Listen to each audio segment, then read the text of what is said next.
Simon Luthi, thank you so much for saying yes to being on the Gutsy Chick podcast. It's been a minute since I've had a guy on, actually. Oh, really? And yeah. And I think what's crazy about how I found you, you're the Rocket Shaman. And I seriously contemplated, was he in aerospace like me? So what's the story behind the Rocket Shaman name? Let's start there. Yeah, perfect. Well, first of all, thank you for having me. We had a pre-talk on this and so had so many similarities already. And yeah, the Rocket Shaman. Another host thought I was a NASA scientist, and I had to correct her. It's really not. But yeah, it's a funny story. My brother has always been a little bit of a trailblazer when it comes to energy medicine and alternative ways of healing. Early on, he was, using his tensor to figure out answers and was super into metaphysicals. And he basically made a comment, back a couple of years ago to someone and said, hey, Simone was always the one that didn't really want to have anything to do with it. He was dabbling in other areas, but from the moment that he said yes, he took off like a rocket. And he referred to the speed of which I was learning and transmuting myself. And so then that Rocket Shaman piece of it came out, and I thought it was kind of funny. And then, like how most people do this, you go Google, is this domain, the rocketshaman.com, available? And it was. And so here we are.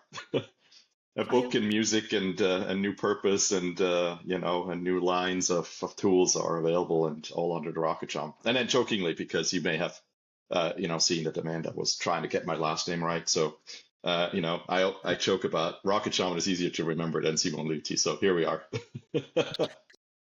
I got it right though, didn't I? You did. Perfect. Yes!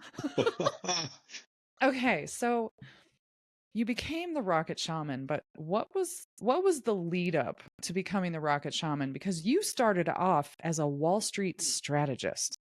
Mm-hmm. That's right. And now here you are as the Rocket Shaman. Fill in the gaps for us. What happened? Yeah. Wow. Long and beautiful story. And literally, I would sum it up that I think when you don't live in congruence, your body and or life may show up in unexpected and sometimes painful ways to gently nudge you onto the direction that you should be on. In my case, I've had three near. Was it really gently? Well, some were gentle, some were more like, "Hey, knucklehead, throw you off course for sure." Yeah, so I had three near-death experiences between the ages of 3 and 18. Then I was diagnosed with an autoimmune at 46, and then at 50, I got diagnosed with cancer. And all while coming here to the US, living the American dream as we do as immigrants, climb the corporate ladder, make money, do the things that you think are important, raising a family, raising kids, until your body goes, not so fast. Right. And right. And interestingly, my autoimmune manifested itself in my hands. And I could not get out of bed in the morning. Like literally, my hands were swollen shut. I could not open them at my own free will. I had trouble dressing myself. And for those of you listening and going through some, you may relate, I couldn't even empty dishwasher because I could only get my arms lifted as high and then it just gave out. Sitting, in the office for 20 minutes and then I would have to walk 10 minutes just to get up and going. I was limping. And then I was misdiagnosed several times and finally found healing with integrative work. And that's sort of the beginning of my work with shamans. And thought, hey, everything is good. I'm healed. I went through all the detox pathways. I rewired my brain. I have new neurological pathways and all that stuff. I'm good. Well, not so fast. And, 2020 came about, and for most of us, it was a shit show of a year anyway. So yes. Think of me being a new gig in a new city, living in a corporate apartment, pandemic, all by myself. and then you throw cancer on top of that. And that was kind of the wake up call I think I needed to say, okay, how much more can I take, or how much more do I ignore before I really start paying attention to what I should be doing? And yeah, I don't wish this on anybody. It was a crazy fucking journey. But when I really see who I have become or who I have discovered through the rubble of my life, of truly finding the essence of Simone, the little boy, of what I meant to be doing for a long time, um, I could start to rebuild. And I see these, I call this in the book, the guideposts that we have in life. So sacred guideposts that show up again in sometimes subtle, sometimes gentle, sometimes not so gentle ways. And the question I've asked myself is, why is this happening for me? And what is no longer in congruence, and what's really, really ready to unravel? And finding the truth again in myself, in the way I live, in the way I interact, in the way I build relationships. And I think that was the sacred invitation for me to finally arrive where I'm at. And here we are, Rocket Shaman, having this conversation. But Right. Okay, you mentioned the book, Becoming the Rocket Shaman. What's the tagline after that?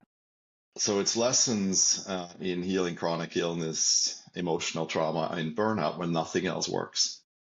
Okay. Um, I can share a staggering number that I learned as I was doing a little bit of research, because we have a complete new epidemic on our hands with chronic illness, and cancer rates are just skyrocketing. We have the lowest life expectancy since 1944, and all the advancement in modern science and medicine have actually not gotten us any further into longevity, because we are treating the body like it is a machine, like it is something. It's not, a unit that actually interacts with everything that is. Mhm. And I think there is a number out there that I read about 1 billion health related searches happen across conversational AI and Dr. Google daily worldwide. Mhm. And about 35% of those searches are related to mystery illness. So I have something going on, don't know what it is, and here we are. And so I came out of 2020 and the last couple of years feeling like, hey, I've conquered, I found myself. Now, granted, work is never done.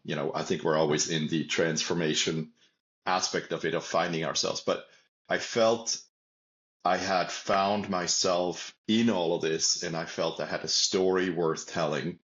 And I always say, I wrote it all down so you don't have to suffer like I did. And the book is really part memoir, part ritual, part encouragement, I would say, to just tell my story, who I was, who I am, what have I done, and it's kind of I guess, a roadmap back to the soul. And I'm hoping to inspire millions with this book, because we have just a system in place right now that isn't looking holistically at mind, body, soul, spirit healing, right? And we all Right. need it. We all come from, different families, different dysfunctional stuff. I think, if you are out there and you had, happy life and health, and what are they saying? They always joke about the person that actually lives happily, married happily, no health issues, and then dies in his sleep laughing or smiling, right? It's like that doesn't really happen very often, I don't think. Not I anymore. think for most of us, life is a lesson. Life can be hard. Life can be rough.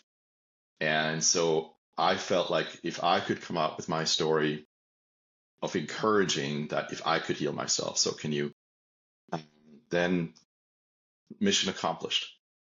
I love that mission. It's the same mission that I'm on, crazily enough, helping women who have chronic shit shows.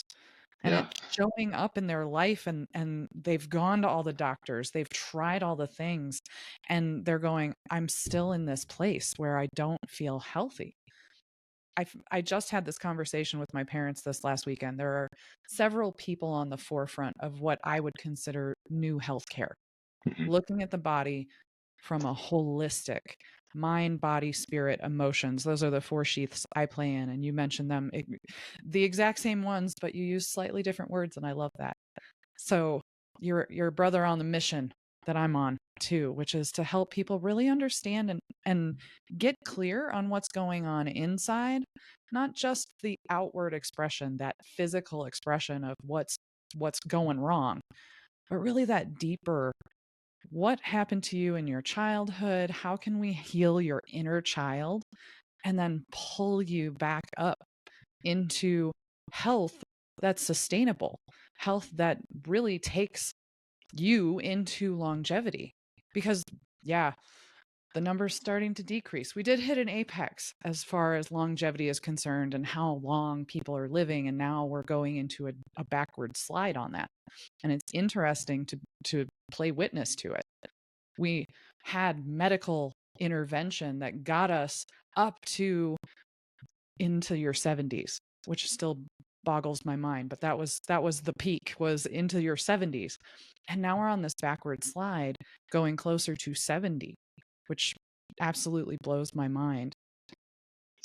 When you talk about lessons on healing chronic illness, what would you say is your number one lesson for you and number one lesson that you've learned being the Rocket Shaman? Mm. Yeah, it's a great question, and I'll try to be concise because I think you're asking me to choose one, and that's a difficult one. But Yes, it just is. maybe a little bit of context before I answer that. We are under attack from all sides, right? We have pollution in the air. We have access to clean food, clean water is super, super difficult. And to go back to the statistic, right? We can see direct correlation to what we are doing as a society to health related issues as well, right? So we have again the study back to 1944, and then you have all of a sudden the introduction of factory farming and fast food. Yes. Um, and you can see a direct correlation in the 50s and 60s that heart related diseases are going up. Then we have the approval of Roundup in our system in the 70s, and you can see cancer rates going through the roof.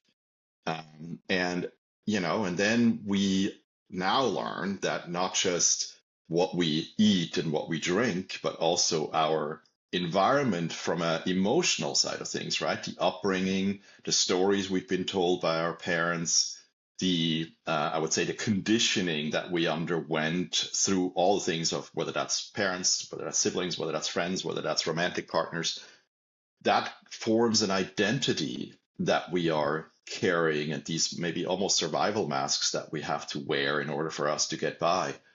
And we haven't even talked about like the spiritual beliefs of like, thou shalt do that, and all the church that is basically telling you, what you should and should not do.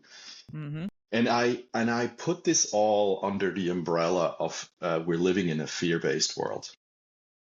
And that is probably the number one lessons I learned as a shaman of like, how do we survive in a fear-based world?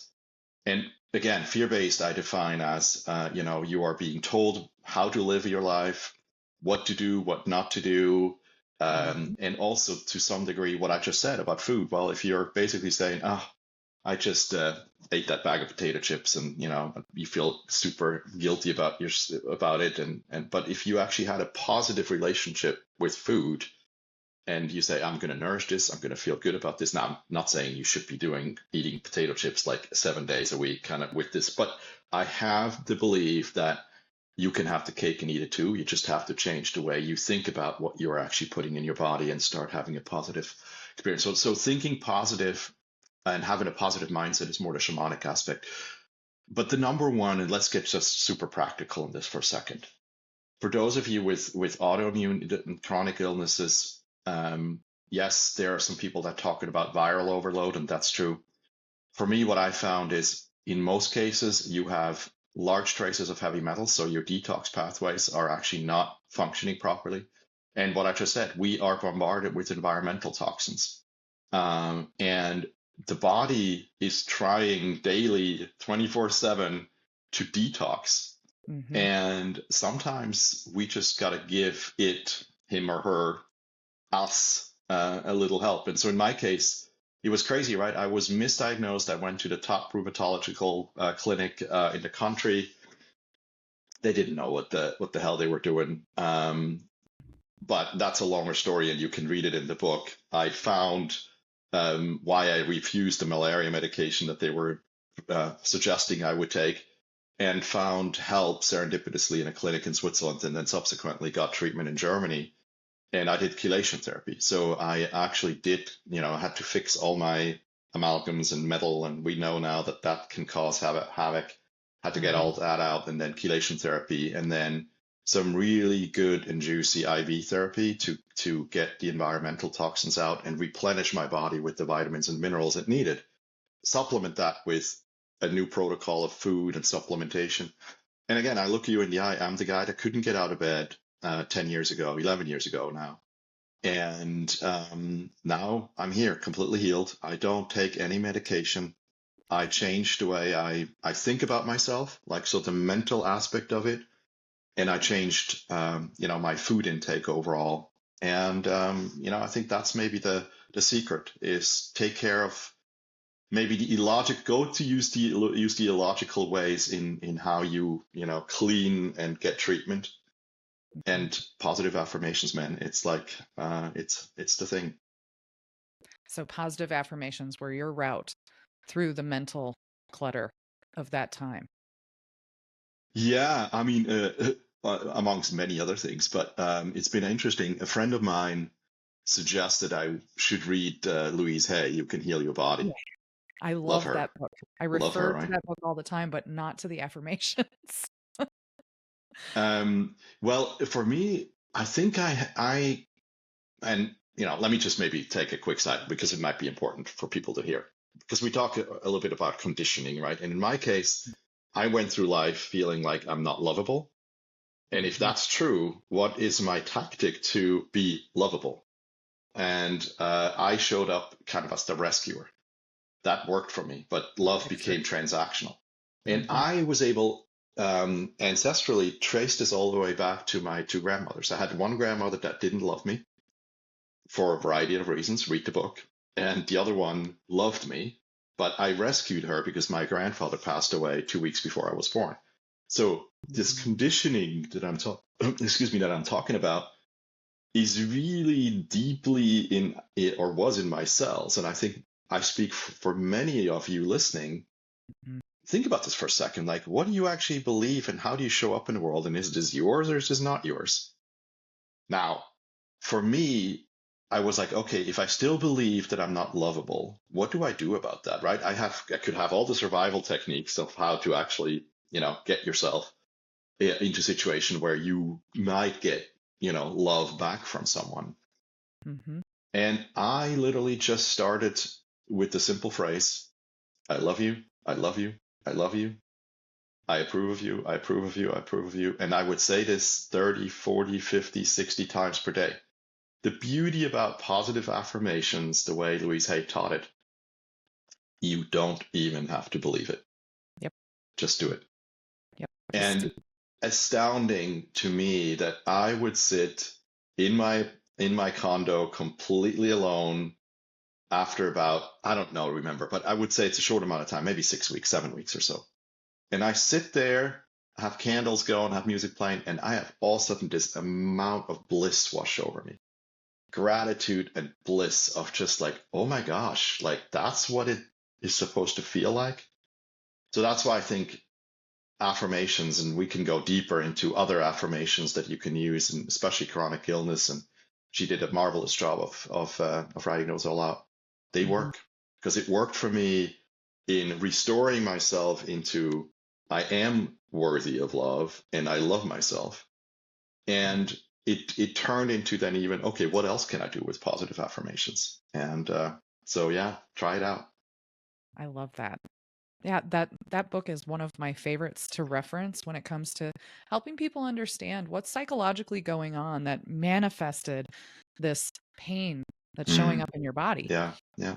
When it comes to the affirmations, though, gotta lead the horse to water, but can you get him to drink? And for me, when it came to affirmations, it was more about the movements I needed to move in a certain way, carry myself in a certain way. And my husband always tells me, he's like, you really have great posture. And I was like, that's because I've trained myself to Yeah. have good posture because that's how allow the energy to flow, first off, but also to carry that confidence, to carry that open heartedness, and to carry my head on top of my shoulders in a strong way that shows strength as well. So for me, it's always been in the movement, but I love that it came through for you in the words because and this goes back to what we know about music. When you listen to music or you listen to poetry and it's in a rhythmic pattern, kind of like using the drum, as you're listening, your subconscious is taking all of that in. There's no filter Yeah. between your Yeah. conscious mind and your subconscious when it comes to music. And Simone, you did something with music for us, didn't you? Yeah, I'm glad you're bringing this up. So I was a sound engineer in my previous life before I had to get a real job and, hang it all up and all that. Love it. In my training, one of my friends taught me or showed me for the first time that you can actually influence reactions in the physical body by turning up certain frequencies that are outside of our hearing ability. So below 20 hertz and above 10K. So it's interesting to me when I think he was the first one introducing me that something is possible, which was gutting me down a rabbit hole of, okay, well, if that's possible, what else is possible? We Right? now know that in terms of frequency therapy and things of that nature, we can do a lot. Many of you probably have seen the 530 hertz, heart opening and or other meditations out there. I'm going a little deeper into, we now know that each cell actually vibrates on a typical frequency that is just for that particular cell or organ. We can test the body for these, are you actually in a healthy state or are you in a distressed state for anything in your body? It's pretty wild. And I wanted to go back to the roots of my sound engineering days. I actually had a thought about what can I do with the book and how can I provide an additional tool for people to get my story and being also gifted with healing frequencies. For those of you that have severe ADHD, like yours truly, some Me books are too. harder to read and harder to get through. And so this CD basically, or actually it's not even a CD, I guess audio digital recording.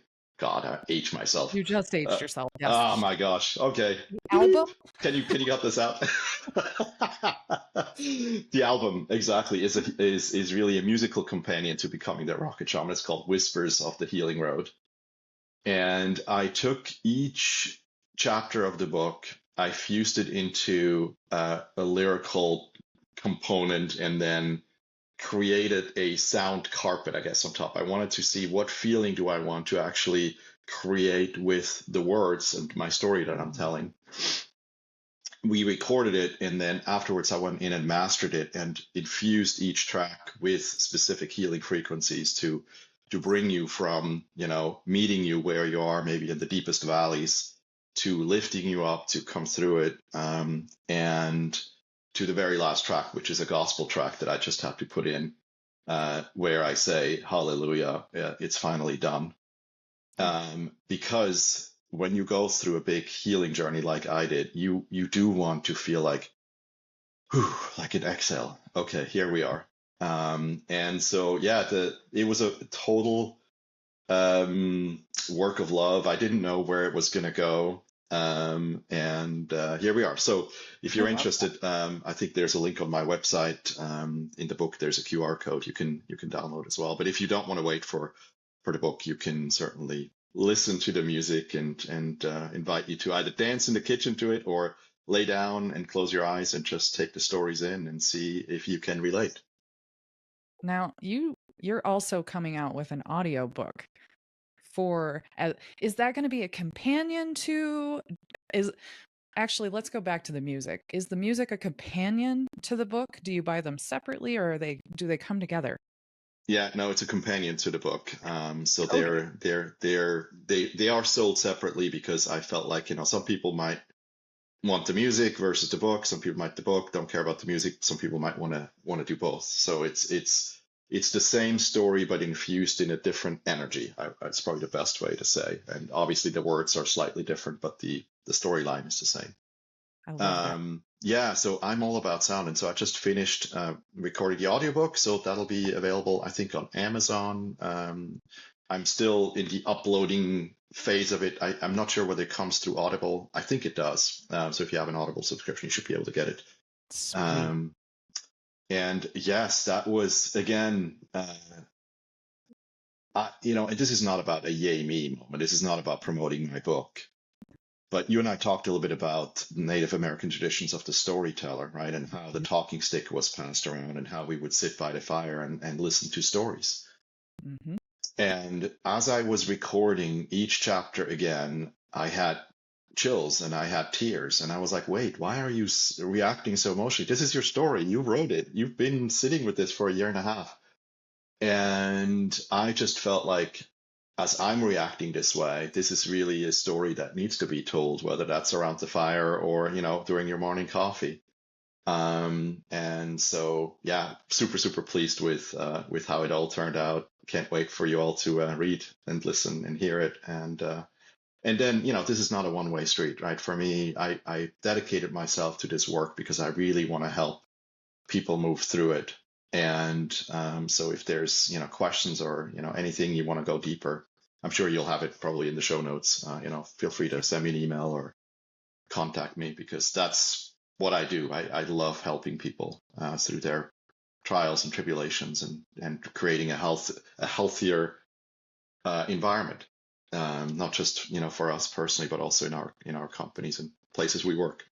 Well, I'm going to drop this in here. TheRocketShaman.com is where you guys go. It's spelled exactly how it sounds. And hello at TheRocketShaman.com is how you can reach out to Simone.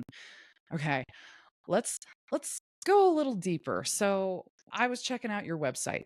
Yeah. And transmutation is a word that shows up on your website several times. And my native mama, Maria Yesperu, who was just on the podcast 2 episodes ago, she says that 2025 is the year of transmutation.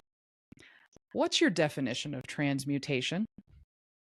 I thought this was really wild when you said that to me in our pre-call, because this word came to me as I was starting to redefine who I am and who I want to show up in the world. And my coach actually was saying, do you really want to go down this road with, you could go transformation and transmutation. Nobody really talks about it except in this, like it's almost like live TV. Right. And I said, no, I want to own my lane because I don't want to just transform. And I would say transformation is just you move from one part to the next. Transmuting is finding yourself again and showing up differently. So I teach this now and courses because, again, maybe go back to the fact that I was a corporate executive and strategist. It would have been very easy for me to just walk away from it all. And I did for a while because I needed to find myself. But walking away and not leaning in with my whole authentic self felt like a kind of a cop-out in a way of just not honoring 30 years of my life that I dedicated to corporate America. So transmutation and transmutation design is a regenerative leadership methodology that rewires how humans live, lead, and perform. And it blends a little bit of the ancient wisdom, but also sprinkled in with neuroscience and polyvagal theory and quantum energy principles to help leaders evolve beyond outdated systems and step into their highest potential. And really, it's about shifting leaders from burnout to brilliance and teaching them again to act from a place of consciousness and intuition so that we really can equip to become more, regenerative, high impact visionaries versus this depletion capitalism that we're in. Yeah. Wow. I love your definition of transmutation. This year has definitely been for me mutating and rolling back to what I was doing in corporate. Being the aerospace engineer, I've finally gotten through all of my healing so that I can bring that part back into my work. And now I'm letting people know, like, here's how the sun is actually affecting your body on planet, and here's how the moon is affecting your body on planet. And bringing back that knowledge to let people know, like, yeah, this body, it's going to be affected by all those planets outside of here. And it's not quite the astrological version, it's more the scientific version. Yeah. But there's still some tie in with astrology because there's patterns that show up. I love that you're teaching leaders. You're teaching corporate leaders and just leaders across the board. There are a lot of leaders that listen to this podcast. And I hope they heard what you said about the ways, the things that you use, because I'm geeking out over here. We're using neuroscience, polyvagal theory. Those are my jam. Those are that's the to me that's the root. We're Yeah, experiencing this whole existence through the brain and the nervous system. And if we're not caring for that part of us, understanding that part of us, then we're missing a huge opportunity to really show up in our highest selves and be the leaders that we need to be in these roles as entrepreneurs. You don't have a choice but to show up and show up as your highest self when you're doing transformational or transmutational work. So thank you for what you're doing for our leaders in that regard. sure, sure. Yeah, I think, this new time just demands it. I think even the next generation, or the next gen talent that's coming out, they're rejecting kind of these outdated systems. I talk a little bit about in some of my talks about development plans are dead, and the old leadership model is just outdated. And I think we need organizations and leaders who radiate energy and authenticity and trust. Yes. And I truly believe that if we can transmute our personal energy, so as a leader, you create a ripple effect. You heal teams, companies, and the culture. And I just feel deeply down in my bones that this is something that is the future, that we need to make a change. We cannot continue in the old ways. It's And simple. like with everything, old ways will die and new ways will come in. I had a great guest on, and I'm going to look up her name here really quick. We talked about coaching the Gen Z and Gen Alpha age groups, and what we talked about was that they've flipped Maslow's hierarchy, and the first thing that they care about is why. Yeah, So they're asking why all the time because all of the information that they need is at their fingertips. You and I didn't have that as kids. We didn't have a computer. We didn't have cell phones. We didn't have automatic information. We had to pull out Encyclopedia Britannica and find it alphabetically, right? So the kids, they don't have the same struggles that we did. Now they just go straight to I'm self-actualizing. That's all they care about. for sure. Trying to remember Yeah, and the while you name of look that the up, book. it's I would also say the next generation is looking for meaningful work. They're no longer in the 9 to 6 or 9 to 5 kind of things. They don't just want to do things because they're told to do, right? The why is a big aspect of it. And if we are smart to tap into this next generation's capital, they're challenging us, right? They're to some degree like our greatest teachers. They are demanding that things are different.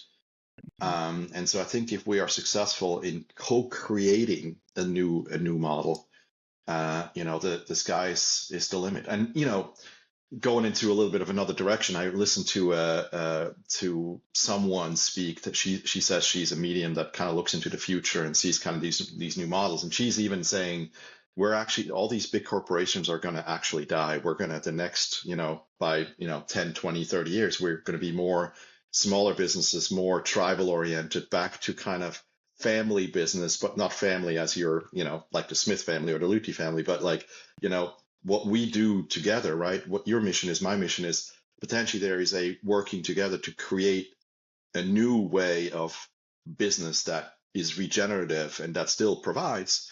And I don't know whether we will go to this extreme, but I found it a fascinating concept to go, okay, well, if that is true, if she's really channeling that from from above, then this transmutation design and equipping the leaders of the future is exactly that, right? It's conscious leadership, it's regenerative capitalism.